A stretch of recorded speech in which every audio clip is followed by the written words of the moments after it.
Evangelio según San Lucas, capítulo 23, versículos del 24 al primer versículo del capítulo 24.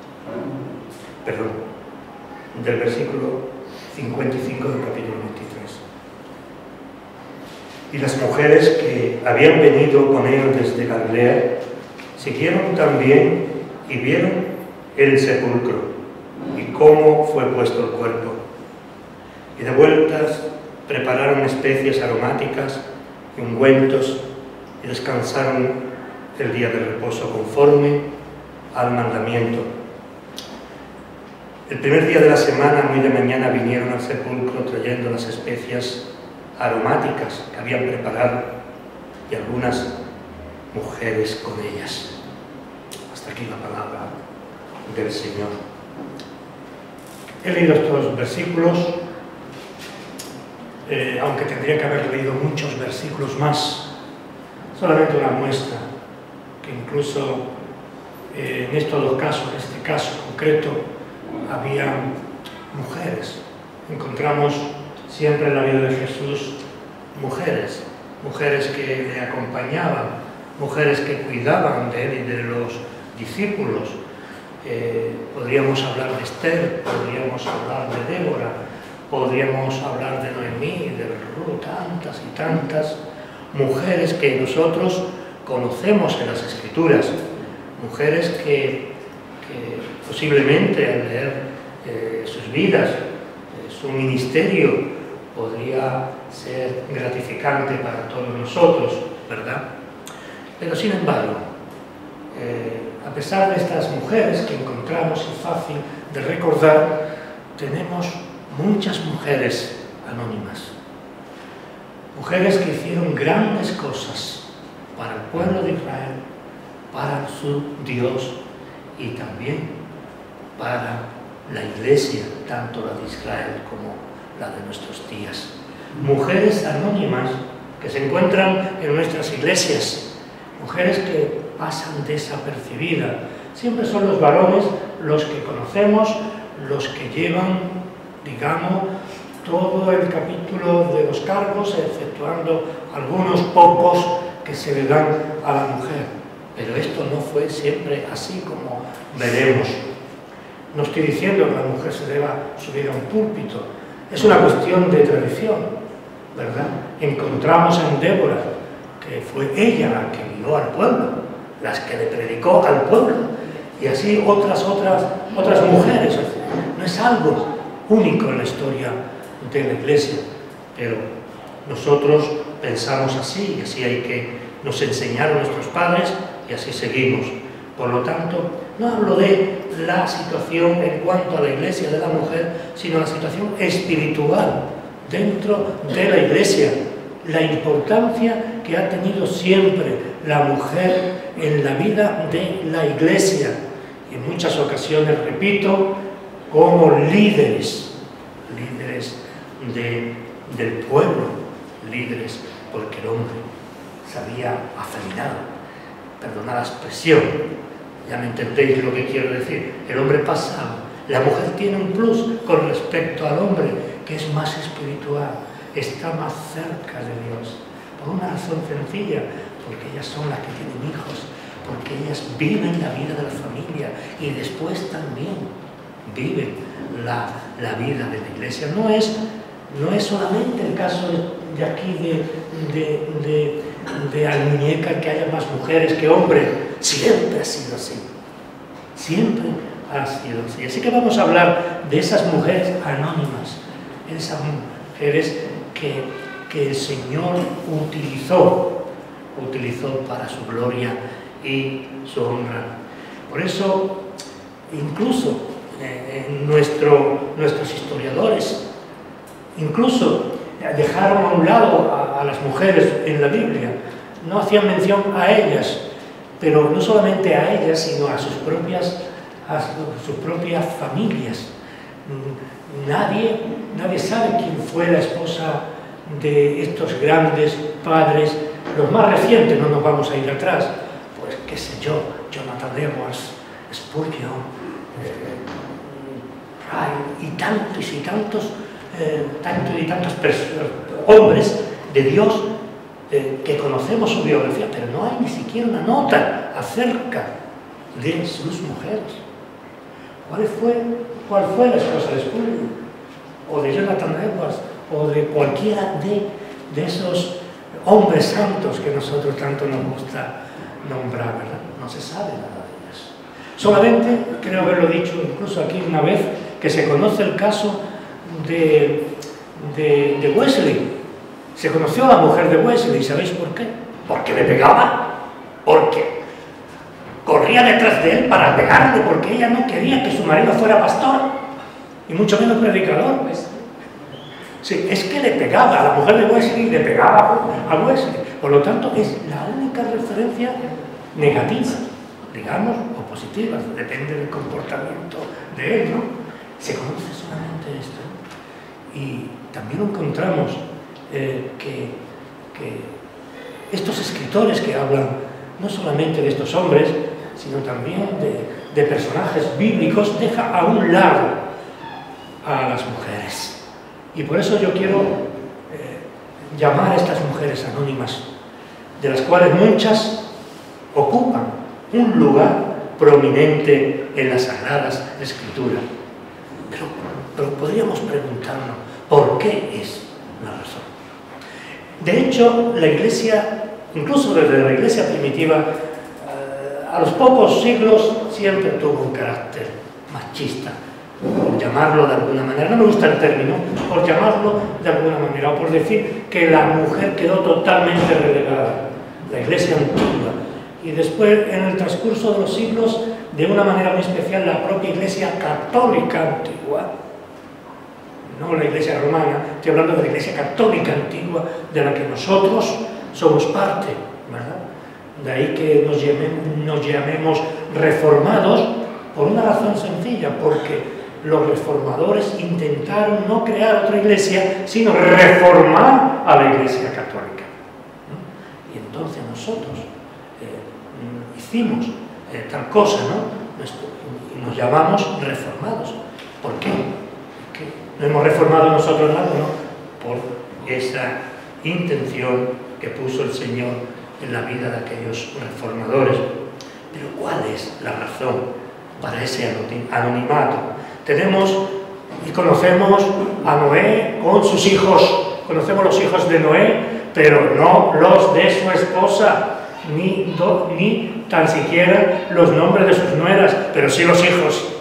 Tenemos un cuadro completo de Lot, mucha información sobre Lot, pero prevalece el silencio en las Escrituras en cuanto a los nombres de las esposas, de la esposa y de las dos hijas.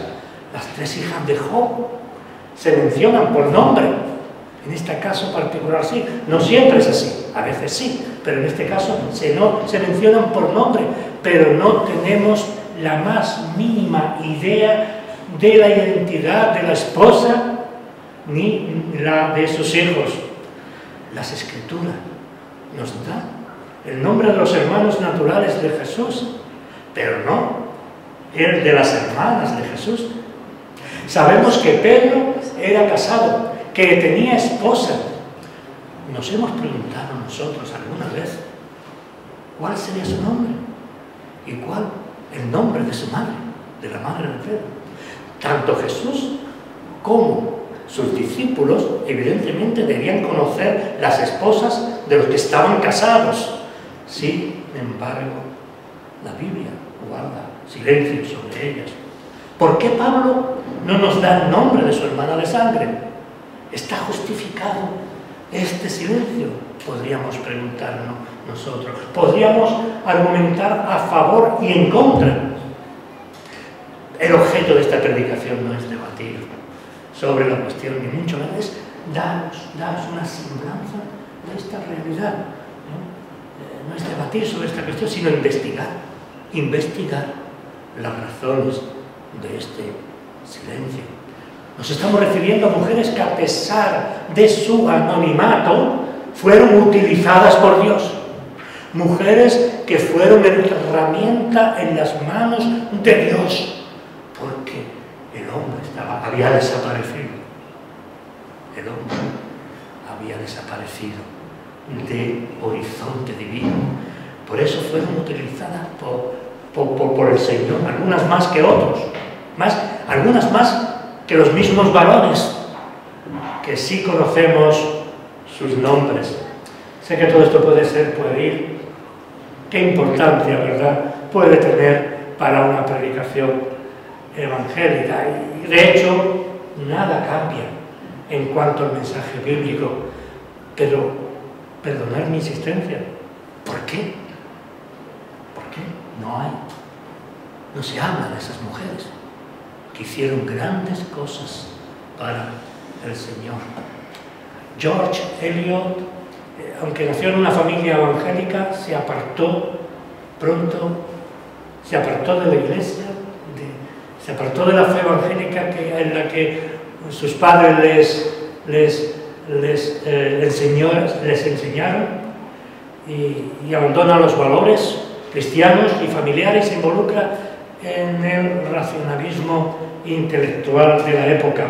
George Eliot llegó a decir que las mujeres más felices, al igual que las naciones más felices, no tienen historia. No tienen historia. Eso sería también, de lo que estamos hablando aquí, ¿no? No tiene. Él lo dijo, mejor dicho, ella lo dijo. George Eliot era una mujer, una escritora de Gran Bretaña, que tuvo que ponerse el nombre de varón para poder escribir sus libros, si no, la mujer no podía escribir, no podía ser escritora en Inglaterra, ¿verdad? Y ni en muchos países, ¿eh? Por eso las mujeres no podían escribir un libro, y esta mujer se puso el nombre de George Eliot. Por eso dice, las mujeres más felices, al igual que las naciones más felices, no tienen historia. Y también vosotras no tenéis historia a un nivel eclesial. Muchas de vosotras, pero vuestra historia está ahí, en la familia, está en vuestra fidelidad. No necesitamos, o no necesitáis, que insistamos en ello, ¿no? Decir, bueno, ¿qué ocurre con la mujer? Las mujeres anónimas, felices o infelices, dejaron una huella imborrable en la historia bíblica, dejaron una huella imborrable en la vida secular y en la vida familiar también. Ellas fueron historias importadas. Ellas fueron historias que nadie conoció, pero que en el caso espiritual está en el corazón de Dios. La verdad es que muchos de estos personajes bíblicos no fueron ejemplares como masculinos que se mencionen o no. Me refiero a los masculinos. Los personajes anónimos de la Biblia fueron escogidos, repito nuevamente, y utilizados por Dios. ¿Pero para qué? Para el cumplimiento de la redención de su pueblo. También hay hombres anónimos, hombres y mujeres anónimos que fueron herramientas de santidad para que en ellos se cumpliesen las profecías sobre el Mesías y el Cordero de Dios. Sin esas mujeres, no hubiera sido posible el plan de Dios de la salvación. Sin esas mujeres era imposible que se hubiera efectuado, ¿verdad? Hubiera sido de una manera real algo escrito, unas profecías vacías de contenido. Por esas mujeres, teniendo en muchos casos sus vidas, sus trabajos, a nivel espiritual, mucha más importancia que los hombres. Nunca se negaron. Ellas cogieron el timón como Débora, y ella, decía yo hace unas semanas, era un soldado de Dios, era Naamán, era Barak creo que era, sí, Barak, era el general que incluso dijo, si tú no vas, yo no voy a luchar. O sea, que hay momentos en el que el hombre está ausente y Dios señala a la mujer para demostrar que no hay diferencias. Hay diferentes formas, diferentes cuestiones, pero no hay diferencia. La palabra de Dios no hace ningún tipo de separación, ni deja a la mujer en un segundo lugar. Ha sido la cultura hebrea, la nuestra cultura hasta el día de hoy. Van cambiando cosas. Nosotros tenemos la cultura hebrea y de una manera más y romana, pero de una manera mucho más especial la iglesia cristiana. La iglesia cristiana. Y ahí tenemos toda la historia de grandes mujeres como Juana de Arco y alguna otra mujer que ahora lamento no recordar en Inglaterra, y la misma España con Isabel I, que Dios la utilizó para el descubrimiento de ese nuevo mundo, ¿verdad? Por ser superiores a sus esposos, en un sentido real, aunque salvaban la distancia, y dejaba a su esposo ahí, delante de todo, pero ellas fueron las que cambiaron la historia. Así es, esa es la verdad. Por eso debemos entender una cosa en esta mañana. Todo lo que hemos dicho hasta este momento, ¿verdad? Nos debe enseñar que el protagonismo no está en los personajes bíblicos conocidos o no, sino el protagonismo es del Señor. Pueden estar sus nombres o no, pero su obediencia, su amor y sacrificio sí llegó al corazón mismo de la divinidad. El hacer, el cumplimiento de la misión que Dios tenía encomendado a su pueblo. En muchas ocasiones tuvo su liderazgo en la mujer. Y esos hombres que también hubieron, claro está, no vamos a menospreciar esto, esos hombres, esas mujeres, por su obediencia, por su amor, por sus sacrificios, llegó al mismo corazón de Dios. Ellos y ellas, en el pasado, como cada uno de los hijos de Dios e hijas de Dios, son y serán instrumentos de salvación en la predicación, en el testimonio y en el amor a la iglesia.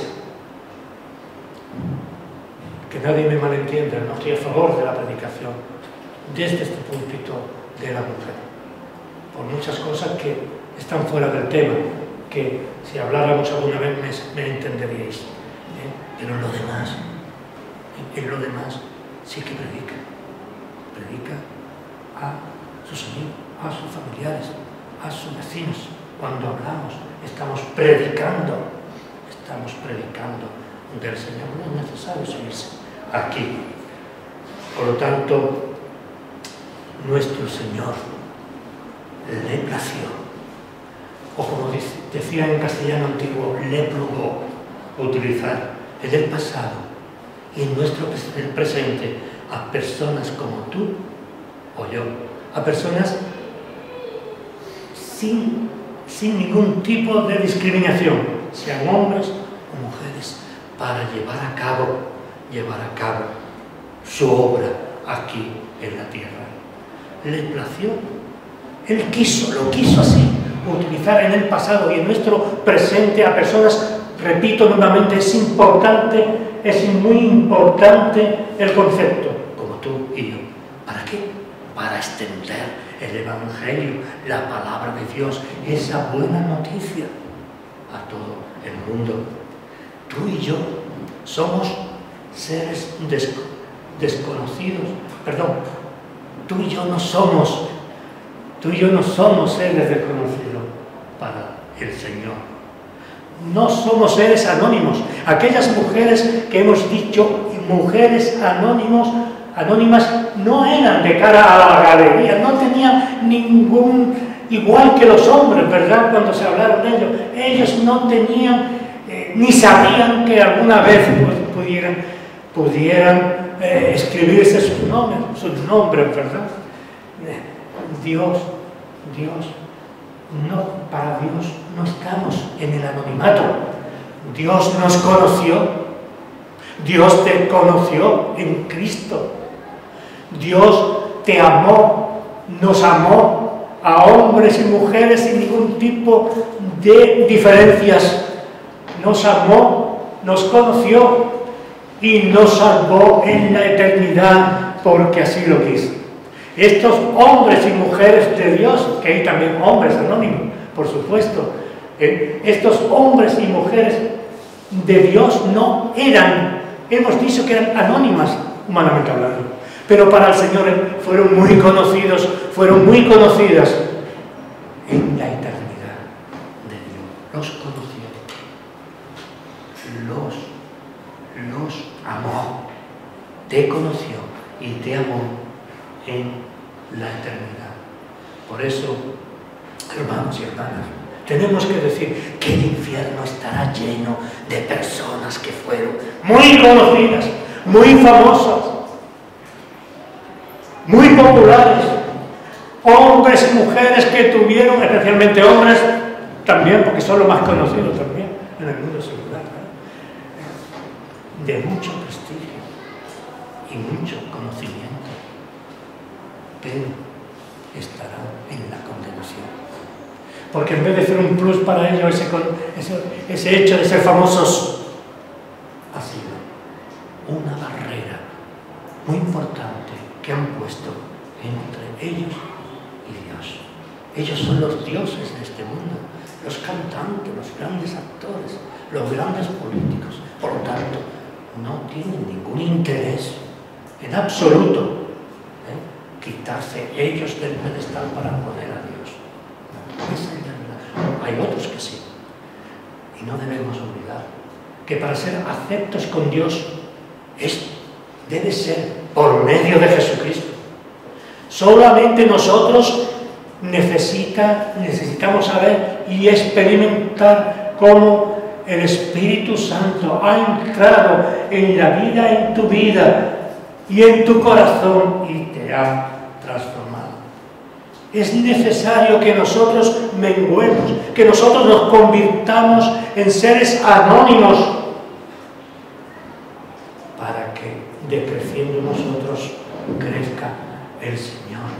Es necesario que mengues, que rebaje el listón, que cada día no se sepa de ti, ¿verdad? Debemos ser como ese hermano y hermana que conocemos, que no abre su boca, que nadie conoce, que nadie se atreve a hablar, pero no en ese sentido.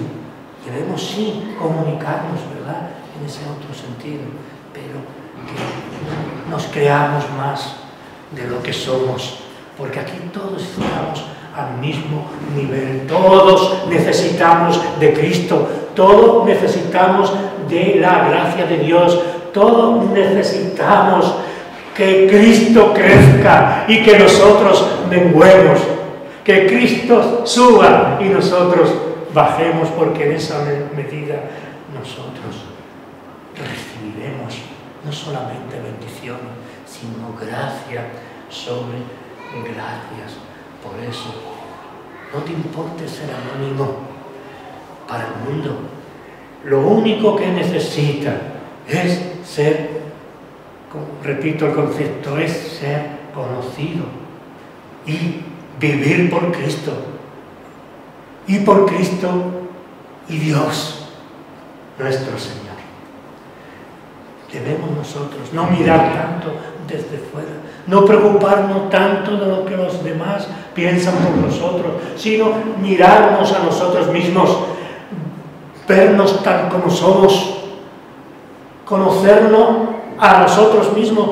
Nos gusta que todo el mundo nos conozca, ¿verdad? Que todo el mundo sepa lo bien que hacemos y escondemos lo mal que hacemos, pero no, es algo natural, algo que va implícito en el ser humano.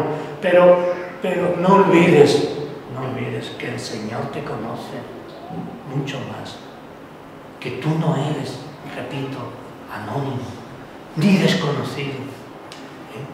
Debes conocerte a ti mismo.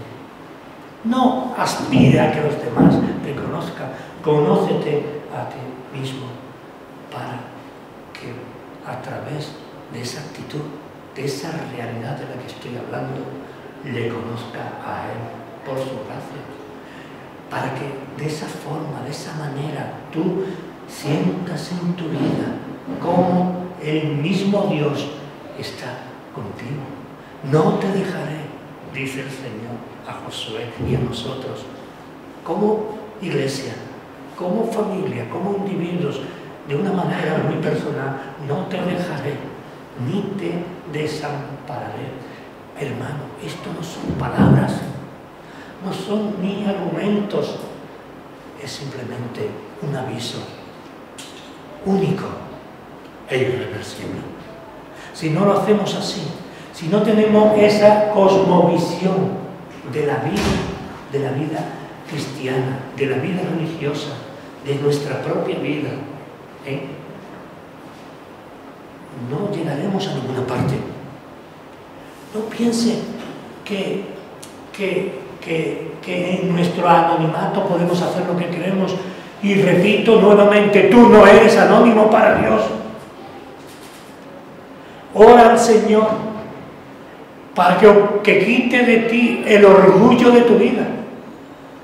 ¿Cuál es lo que más te deja bien? Tu orgullo. Ese es el problema. Todos tenemos orgullo.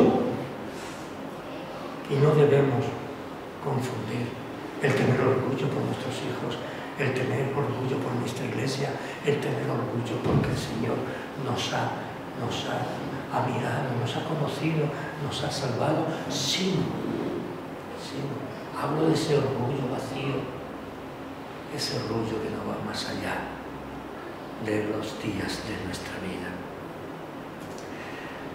Tenemos que buscar al Señor en humildad, tenemos que buscar al Señor en amor, tenemos que buscar al Señor en el dolor del pecado y ser agradecido por lo que Él hace en nuestras vidas, en nuestras carencias. Cuando no tenemos nada, cuando estamos desesperados, cuando no sabemos a quién acudir, tenemos ese Dios que siempre está a nuestro lado. Ese, yo te puedo engañar, yo te puedo dejar, yo te puedo ir de ti cuando no me interesa. Pero Él no huye, Él está ahí, Él está contigo, está con tu familia. Él es el único dador de vida. Y eso es lo que nosotros, como iglesia, como individuos, como gente que hemos conocido al Señor en nuestra vida, ese debe ser el testimonio que nosotros debemos llevar al mundo.